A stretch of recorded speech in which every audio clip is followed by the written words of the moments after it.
Hello everyone, in this video I will show you how to create a new Apple ID. Basically it's pretty easy, just follow the steps I do to not make any mistakes. So if you want to create a new Apple ID, then watch the video to the end and you will learn how to do it.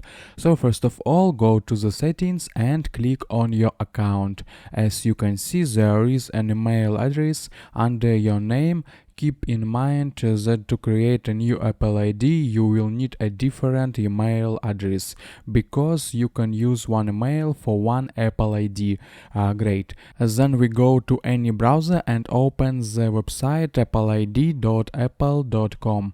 And next open the additional menu in the upper right corner and select create your Apple ID.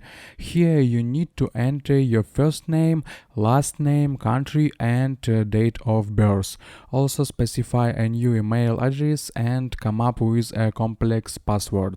Next specify your phone number and confirm via SMS. Here is a simple way. I hope guys this tutorial made your life a little bit easy and you like this video. Subscribe to my channel and write your comment. Goodbye. Have a nice day.